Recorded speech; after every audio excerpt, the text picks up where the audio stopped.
Hello everyone, peace be upon you all. Welcome to the third stream where we read this book, the Shīʿa in Iraqi Heresiography.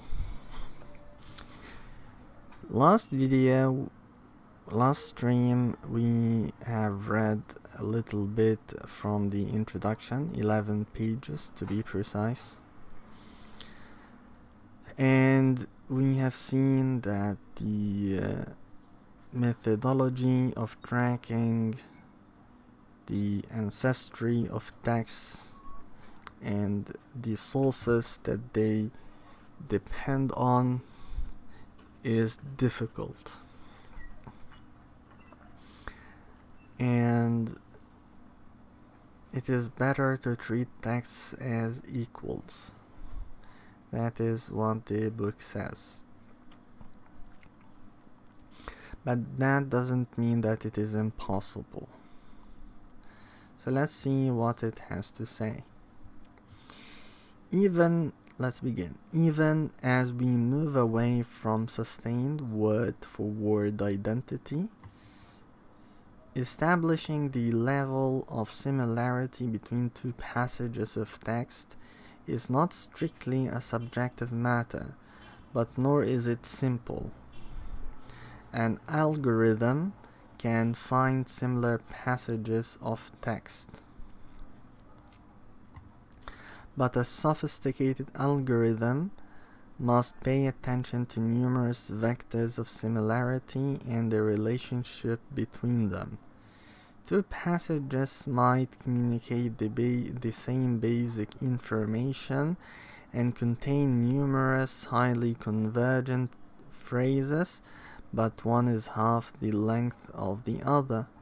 Still, if nearly every phrasal element in the shorter passage is present in the longer passage, and these elements are themselves sufficiently complex, the degree of similarity remains very high.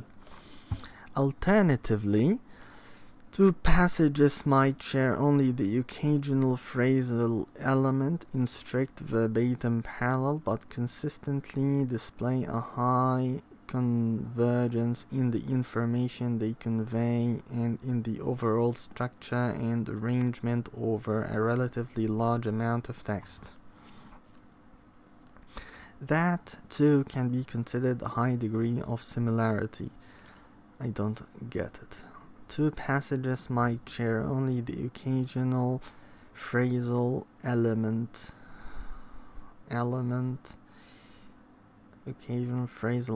in strict verbatim parallel, but consistently display a high convergence in the information they convey and in the overall structure and arrangement over a relatively large amount of text. That too can be considered a high degree of similarity. The decision over precisely what level of similarity across what vectors should carry what weight in determining what that an instance of a parallel cannot reasonably be explained by coincidence is not wholly arbitrary, but it is open to discussion. In practice, however, that is a discussion for the marginal cases. The appropriate... I lost focus for a second there. I apologize. Let me repeat that again. That too can be considered a high degree of similarity. The decision over precisely what level of similarity across what vectors should carry what weight in determining that an instance of a parallel cannot reasonably be explained by coincidence is not wholly arbitrary, but it is open to discussion. In practice, however, that is a discussion for the marginal cases. The appropriate methodological response is to stick as far away as possible from what might plausibly be considered marginal. Still, one cannot simply assert parallels. It is important to describe and to some extent to demonstrate what sort of parallel we are talking about in each case. In general, this study adopts a conservative attitude. Only sustained convergence in wording or very close paraphrases, especially when it takes place within convergent larger structures, or else complex structural convergence alone, for example, two lists of factions that provide the same factions in the same order, even if one has long descriptions of each and the other is just a simple list, qualifies. Even then, I have tried to take pains to specify how close a parallel is and to flag up cases that are open to doubt. As a result, many more examples are cited in full than some readers will consider necessary. It is also vital to bear in mind that the method is positivistic. Hello, Shīʿa Iraqi here. Hello. Peace be upon you.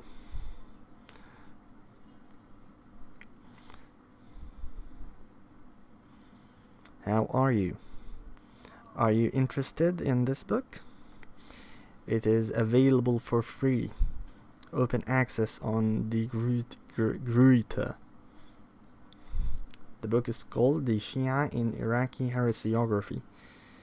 It talks about the maqalat of Imam Abu al-Hasan al-Ashʿarī and the books before it. The sources of Imam al-Ashʿarī. Where did Imam al-Ashʿarī get his information? We have several books that agree in the same information, which indicates that they have the same sources, that they depend on the same sources. And this is the subject of the study, on the reliability of the stories that they, or the narrative, or the accounts that they deliver, that they tell in their book. I want to commentate on the book of the maqalat of al-Ashʿarī, but I wanted to learn about the book first, to learn about its sources and the other contemporary books that talk about the same subject, in order to commentate on it in a deeper way. So this is the main objective. I want to understand how the origins of Shi'ism, how it started with the Kaysaniyya in Kufa, the Ghulat movements, and how the Imamiyya also were present in Medina.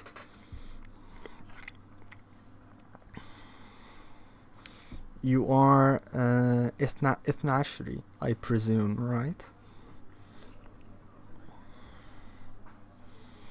Yes, it's important. It's very important and very interesting.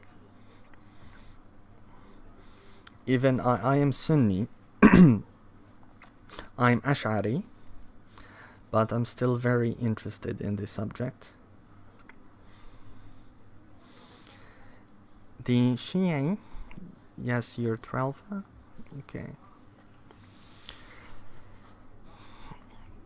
The Shīʿa think that succession must be hereditary. That Master Muhammad, peace and blessings be upon him,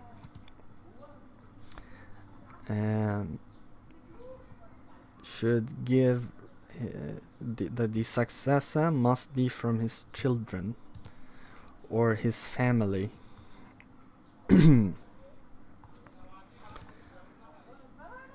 But there is a problem in this thought process, which is that Master Muhammad did not have a son. What do you think about that? Why didn't God give Master Muhammad a son? And why didn't the Shia gather around Lady Fatima, peace be upon her? Shouldn't Lady Fatima be the caliph after, or the imam, not Master Ali?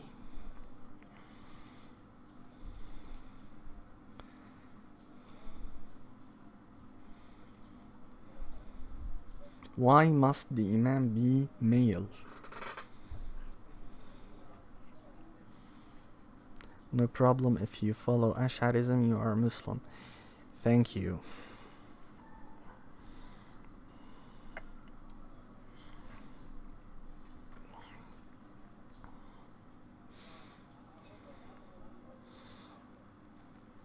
We agree with Sunnis and Shias, agree a lot on many things, at least on the surface, in theology, that God is one and that God is transcendent and that he is knowledgeable and so on. We disagree on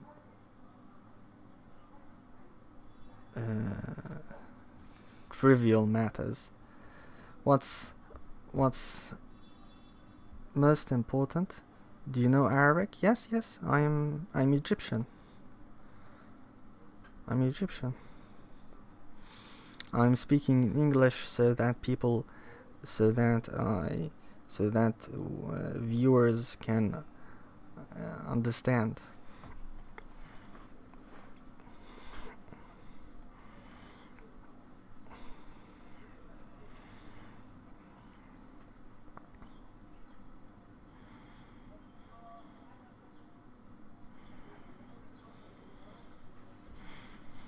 You can check out the channel. I made a lot of videos in Arabic about all the love to Egyptian people. Thank you.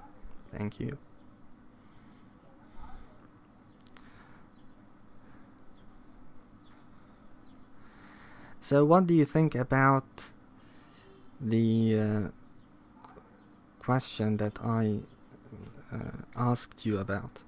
Why should the imam be male? Why should he be a man? Why can't he be a female? Why can't Lady Fatima be the imam after Master Muhammad, peace and blessings be upon him and her? Why did Master Muhammad choose Master Ali?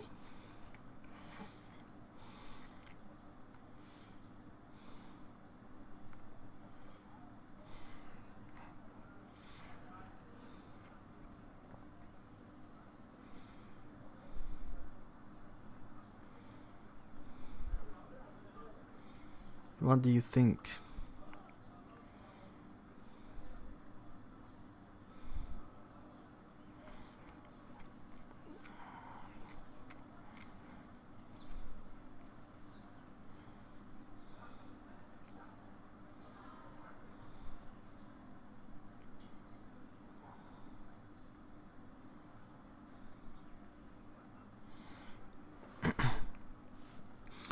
الرجال قوامون على النساء فلا يليق بالمرأة حكم الرجال والاختلاط بهم. Okay. Can I ask another question? Why didn't why wasn't the first Imam Master Hassan directly? Why must it be Master Ali first? Why can't Master Hassan be the leader, the Imam?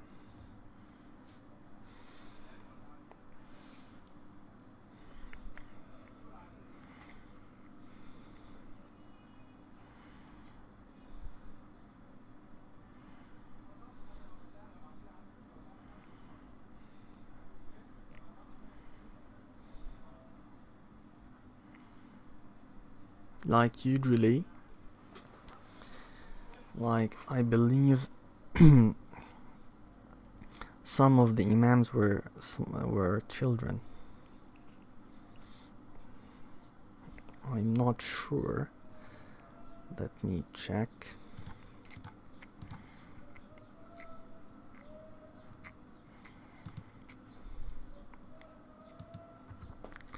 الأعلم والأحكم له الحكم على المسلمين. The most knowledgeable and the most wise has must be the successor for the Muslims.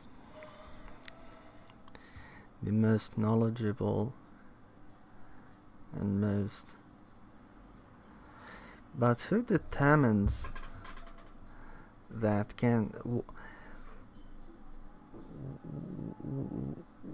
and the most knowledgeable person, if we say that he was Master Ali, why does that mean that he is infallible, ma'soom, infallible? Why? What is the proof that he is infallible? Why can't he make a mistake?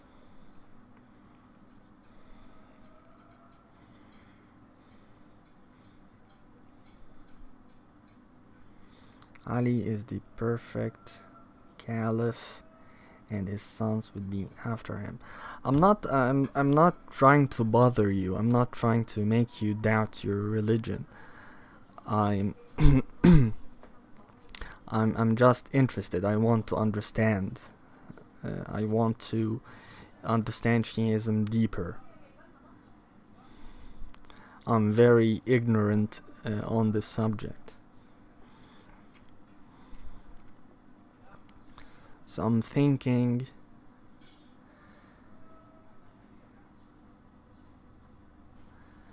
as far as I know,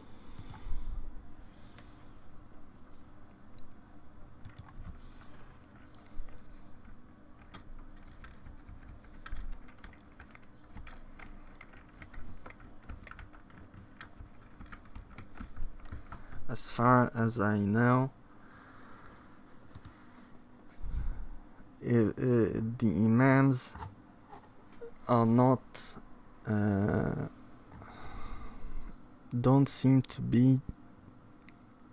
doesn't have to be infallible.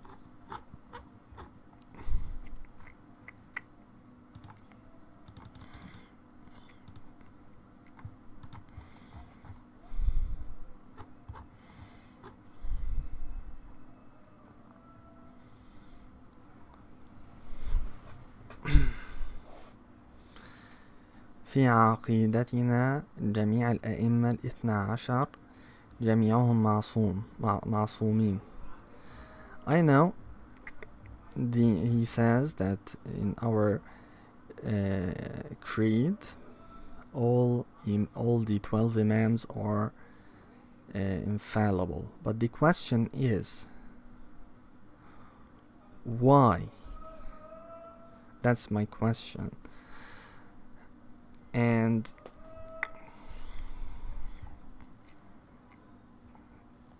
من الأحاديث والكتب, when Muhammad ibn Ali al-Jawad took the caliphate when he was 8 years old, how was he the most knowledgeable and most wise?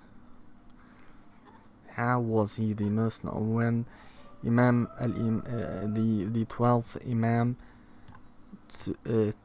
became the Imam when he was 5 years old? How was he the most knowledgeable? Do you get my doubt, my question? Is it hereditary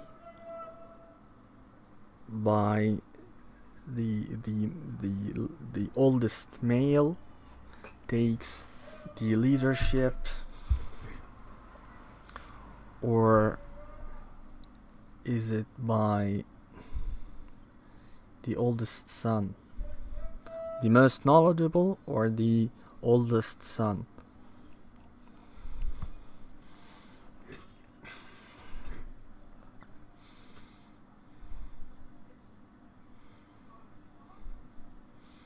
There were other people from the family of the Prophet. في كل زمن يوجد ولي أمر على المسلمين ويكون معصوما، والأئمة ورد عنهم البلوغ في سن مبكر، وهو علم من عند الله.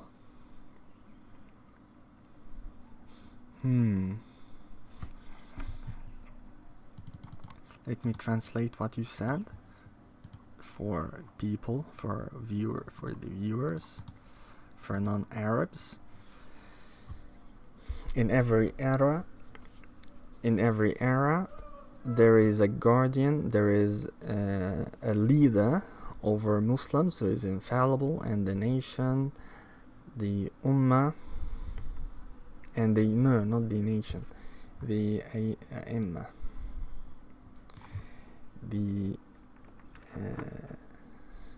And the Imams reached puberty at an early age, and this knowledge is from God. Are you speaking about the potential knowledge or their actual knowledge? You get the difference? Like, someone could have a huge potential. He is smart, he's intelligent, he is wise, he understands quickly, so he has a huge potential. And there is someone who doesn't have a great potential, but he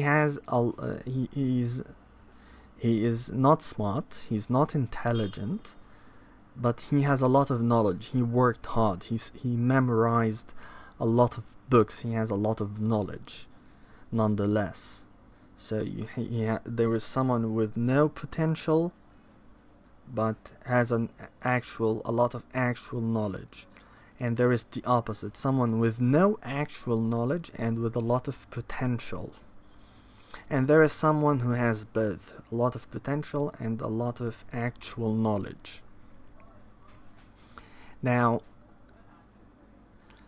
does the Imam have actual knowledge from childhood, or potential knowledge?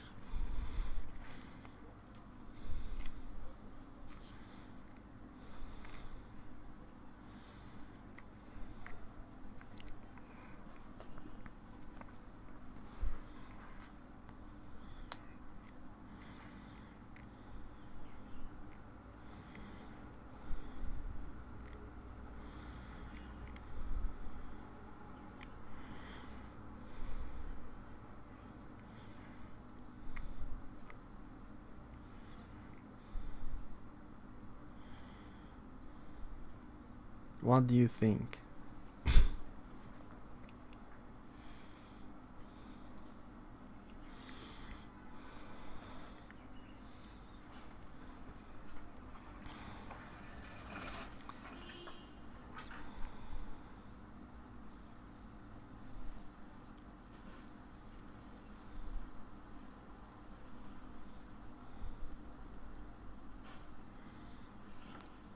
I don't think they have actual knowledge, because if they got knowledge from God, isn't that like revelation?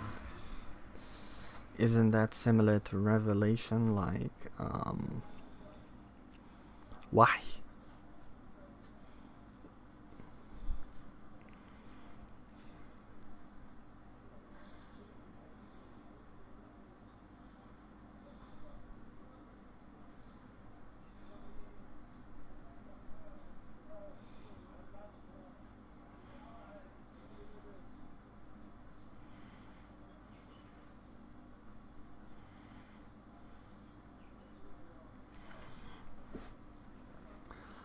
both knowledge from the fathers and by God.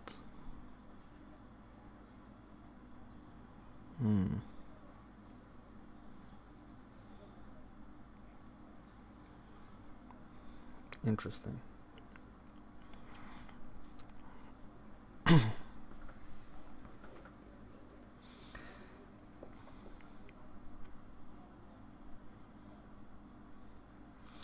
Okay, let's continue reading the book.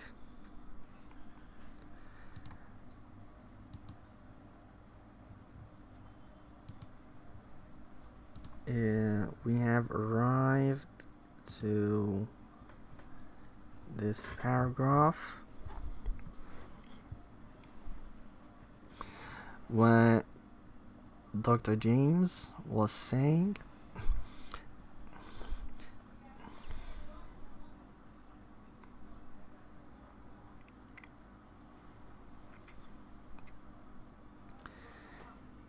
عيسى ابن مريم يتحدث وهو صغير، لكن الإمام المعصوم يجيب أصعب المسائل العلمية والفلسفية منذ صغاره. هذا يدل على أن علمه متوارث. Jesus, the son of Mary, peace be upon him, speaks when he was a child, but the Imam, the infallible Imam, speaks, answers or responds the hardest scientific and philosophical questions since his childhood, and this indicates, indicates that his knowledge is hereditary.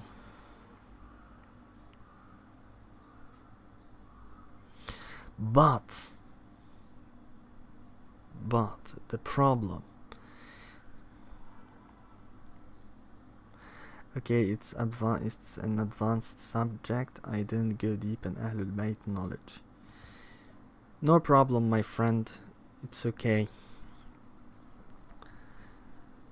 I did not go deep either.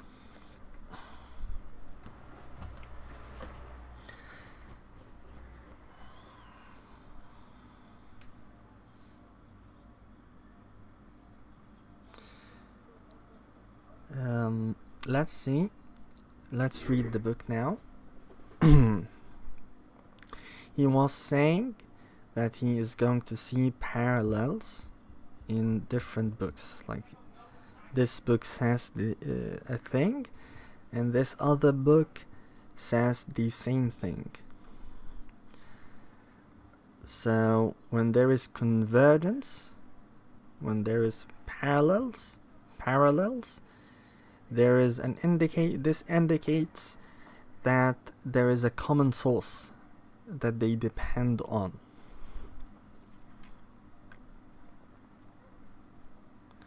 So he says, only sustained convergence in wording, or very close paraphrases, or even complex structural convergence alone qualifies. Even then, I have tried to take pains to specify how close a parallel is, and to flag up cases that are open to doubt. As a result, many more examples are cited in full than some readers will consider necessary. It is also vital to bear in mind that the method is positivistic. Parallels provide evidence of a relationship of source dependency, but the absence of parallels does not provide evidence to the contrary. It is possible for two authors to have relied on the same source, but for this not to have resulted in a sufficiently high degree of similarity that this is indicated by parallels. Identifying parallels is one thing. Interpreting them is another. To begin with, there are, of course, all these standard. If you don't understand anything, tell me, and we will try to understand it together. One moment, I was downloading something, editing something, and so I will start loading something else. Import media. I apologize for the inconvenience.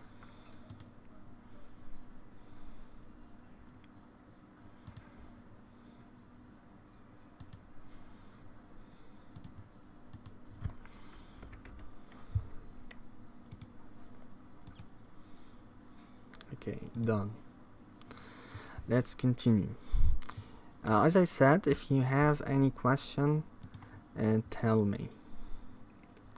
I would be happy to clarify if I understand. Because I might not understand either. Okay, so if you have identical identifying parallel to begin with, there are of course all the standard limitations of such comparative methods.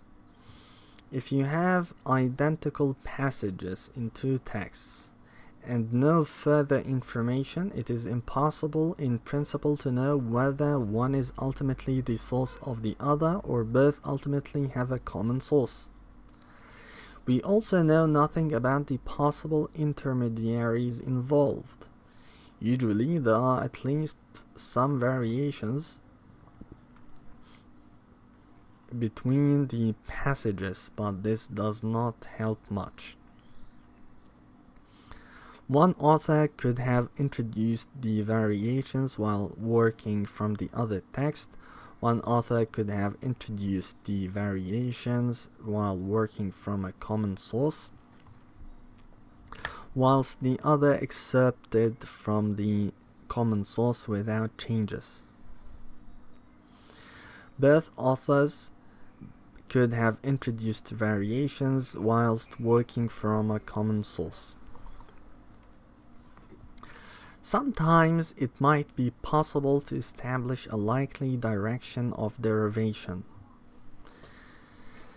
in the sense that the material in one text is more likely to have been derived from something more like the material in the other. Even if this can be done, it still leaves two options. One text is ultimately the source of the other, or one text has preserved the common source more closely than the other. But although there are some cases where such a direction of derivation can be established with reasonable confidence, the attempt more often relies on unverifiable assumptions, such as that a simple virgin is more likely to have been derived from a complex virgin, or a virgin that makes less sense is more likely to have been derived from one that makes more sense, etc. Usually the opposite is equally likely. To make any meaningful progress, we require more than this. Ideally, we want parallels in more than two texts, allowing us to triangulate. Comparison of the various convergences and divergences across three or more texts can, for example, show that the three share a common source at some point in the history of the common material, but cannot rely on each other. Sometimes it is possible to group parallels into families based on common variants. That can potentially reveal something about the relationships of source dependency in terms of intermediaries as well as ultimate common sources. It can also sometimes permit us in a limited sense to reconstruct earlier versions of the material than those preserved in the individual texts. As well as more than two witnesses, We also want at least some information about the date when the extant works were composed, which rules out some possible relationships of dependency, and some information about the sources of the parallel passages. For example, citation marking. Thankfully, we often have all of this in the 3rd and early 4th century heresiographical tradition. Although the dating of texts and the interpretation of citation marking are themselves delicate undertakings, meaningful progress is often possible. Sometimes we are even in the possession of enough evidence to establish some of the content of lost works. That word is hard. Which one?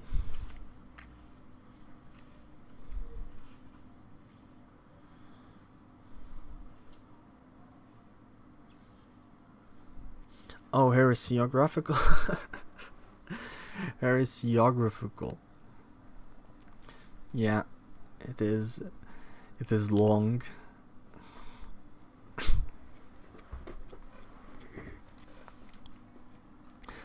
No, heresiographical does not mean hartaqa.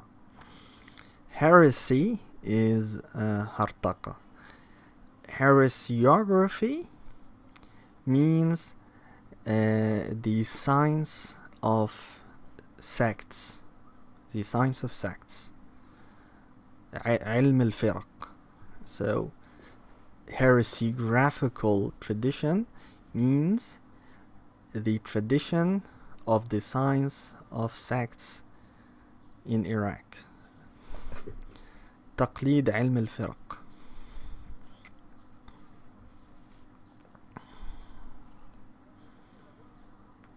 It doesn't have to be. Okay, Google Translate is messed. It's a technical word. Google Translate makes mistakes sometimes.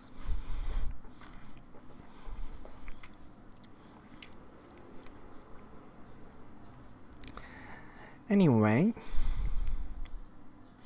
sometimes we are even in possession of enough evidence to establish some of the content of lost works with confidence. But there are still many cases where the precise relationship between texts in terms of specific source dependency is underdetermined. In general, the further back you go, the more underdetermination you encounter.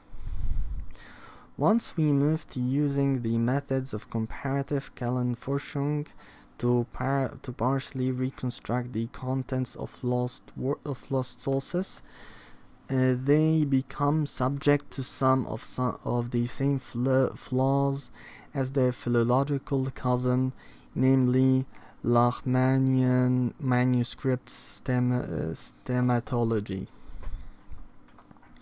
To begin with, there is the issue of what is unfortunately labeled contamination, but could more neutrally be referred to as interference. If we find parallel between texts A and B, and we have a good reason to think that is because they both rely on source Q, we can reconstruct elements of Q wherever A and B converge significantly.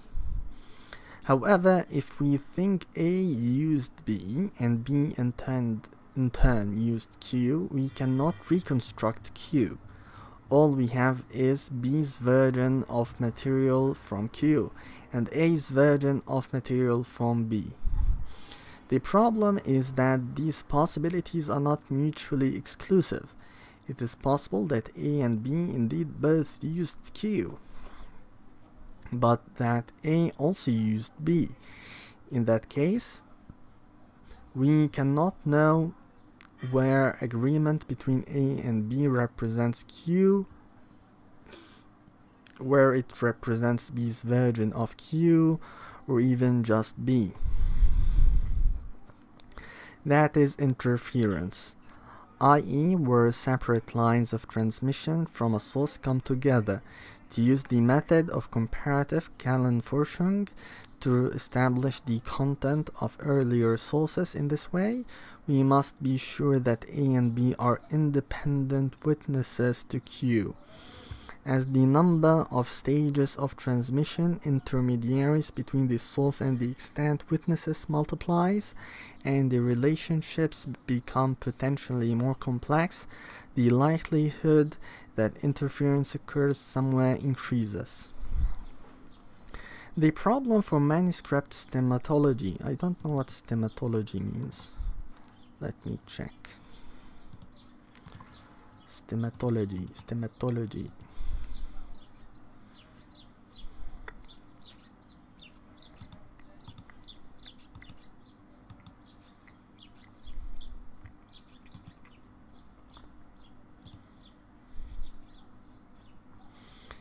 Stematology is a rigorous approach to textual criticism. Karl Lachmann greatly contributed to making this method famous, even though he did not invent it. The method takes its name from the word stemma, the ancient Greek word stemata, and its loan word in classical Latin, stemata, may refer to family trees. This specific meaning shows the relationships of the surviving witnesses. The first known example of such a stemma, Alabite without name, dates from 1827. The family tree is also referred to as cladogram. The method works from the principle that community of error implies community of origin. That is, if two witnesses have a number of errors in common, it may be presumed that they were derived from a common knowledge of family roots. Yeah, common intermediate source called a hypertype. Relations between the lost intermediaries are determined by the same process, placing all extant manuscripts in a family tree. Descended from a single archetype, the process of constructing the stem is called recension. And here is an example. Wow. That is difficult. The science of history. History is difficult. The problem of manuscript stematology was that editors simply assumed that the working practices... Yeah, it is interesting.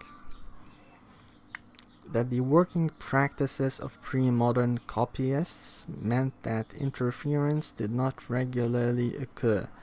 Subsequent research showed that it must have been much more common in some places and at some times because copyists consulted multiple manuscripts. Interference is certainly an issue also in comparative Kellen-Forschung,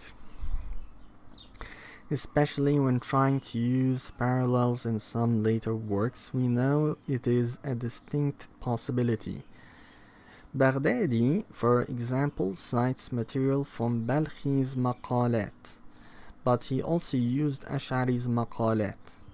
Any parallels between Ashʿarī's Maqalat and Baghdadi's Balkhi citations must be interpreted with this in mind, for there is always the possibility that Baghdadi's apparent Balkhi citations have been influenced by Ashʿarī's versions of the same passages. For other texts and earlier periods, we will see that the risk of interference is smaller, and we must continually be sensitive to it. A much more serious problem for comparative Kellen-Forschung in practice as for manuscript stematology is the underlying assumption that there was ever a single version of the original source text that could possibly be reconstructed by a comparative method. The possibility that there were different versions of the original source has numerous potential implications. For example, we might assume that if we can divide our extant witnesses to an earlier common source, Q, into two families of variants, then there were ultimately two intermediaries. But it might mean rather that there were just two versions of Q in circulation in a pre-modern manuscript culture, especially one that exhibited such a complex relationship between the oral dissemination of material and its written form as did Islamic scholarship of the 2nd and 3rd centuries. Our default assumption should be that there was always more than one version of a text with the same title by the same author in circulation. Still, although this must continually be borne in mind, it is not devastating in this context. The reason is that we are not really interested here in reconstructing the specific wording of earlier sources. The point of the whole exercise is rather to establish the building blocks of the later tradition by identifying where earlier sources are in use, and then examine how they have been reused in the various extant texts. For this, we want to know what sources were used, who wrote them, and roughly how they depicted the Shīʿa. We will often encounter cases where there may have been, or even certainly were, several versions of a source in circulation, but the parallels are in practice so close that these versions themselves cannot have been different enough from one another, at least in the material on the Shīʿa, that it makes much difference to the current project. State Section 5, State of the Field. Watt, of course, is not the only person ever to have written about heresiographies. The dominant trend in the relatively small amount of 20th century scholarship that dealt specifically with the heresiographical tradition was focused rather on the attempt to establish the identity of the earlier sources upon which the extant works are based. The first serious moves in this direction were made by Wilfred Madlung in a groundbreaking 1967 article where he argued most importantly that the late 3rd century Imami heresiography, Hassan ibn Musa al-Nawbakhti, who died after 300, Iraqi Shīʿa, reproduced material from the 2nd century Imami theologian Hisham ibn al-Hakam, who died in 179, basically intact.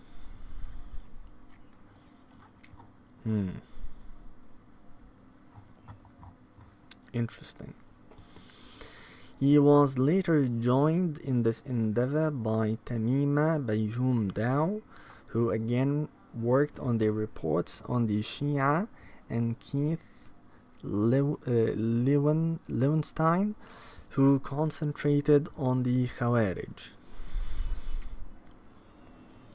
This stream of scholarship provided a set of mutually engaging, although partly incompatible, claims about the early sources from which the later heresiographical tradition was ultimately derived.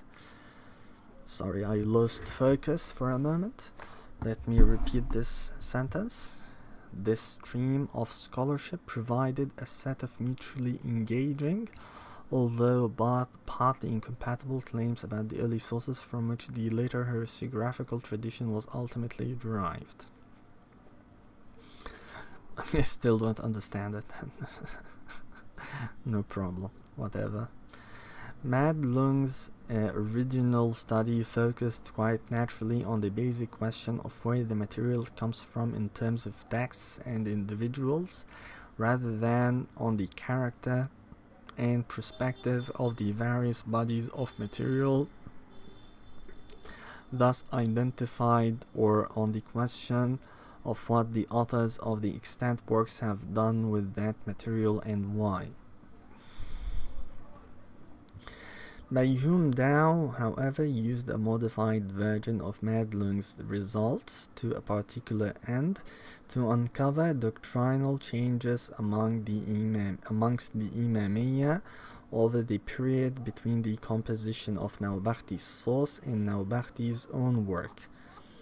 As a result, she was interested in the perspective of the early material and the way it is transformed in later texts that transmit it, but she focused primarily on the information relevant to specific doctrines and concepts, especially the doctrine of the Imam's knowledge and the concept of ghulu,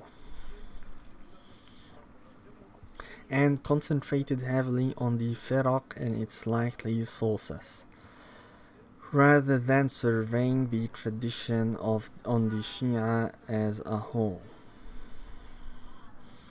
This study seeks to build on the efforts of Madlung and Bayhum Dao, but in terms of aim, it is the work of Keith Lowenstein that acts as its main inspiration. Lowenstein did not just seek to uncover the identity of the lost earlier heresiographical sources on the Khawarij. He also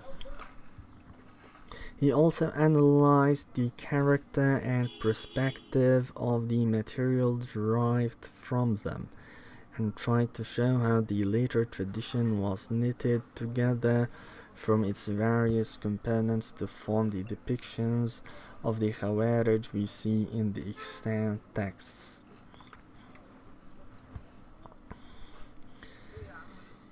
He also analyzed the character and perspective of the material derived from them, and tried to show how the later tradition was knitted together from its various components to form the depictions of the Khawarij we see in the extant texts.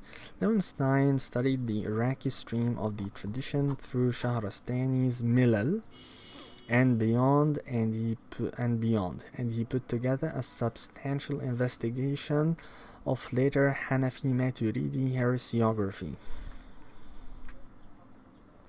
The focus in the study is more restricted. Nevertheless, Lowenstein's attempt to identify and analyze the structure and perspective of the component parts of the tradition, as well as to inquire into those component parts are put to use in the extant texts, often provides the model for what has been attempted here.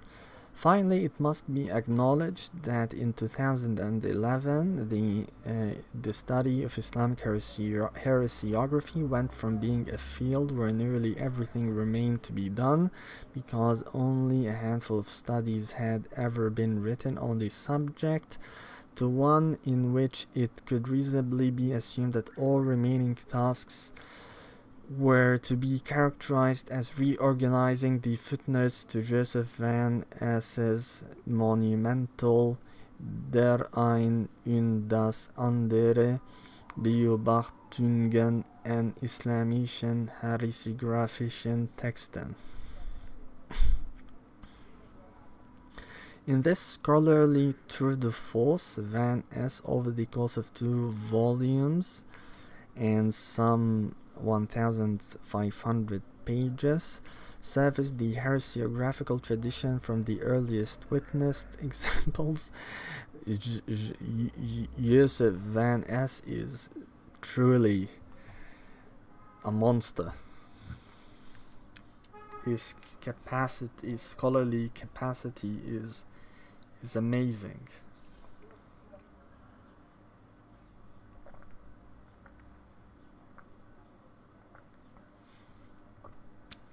Okay. He surveys this heresiographical tradition from the earliest witnessed examples through to works by authors who died in the early 20th century. In the process, he addresses numerous issues that will concern us here.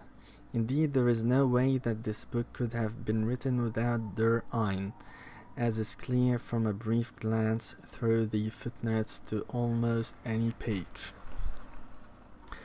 If this study adds anything, it is because of its much narrower focus. Van Es proceeds mostly on an author-by-author, text-by-text base. I should really learn German. A lot of works, Islamic works, are in German. Arabic, English, and French. I just need German as a fourth language, but it's very difficult to learn a language. So far I have my French is very weak, even though I've been learning it for 5 years, over 5 years.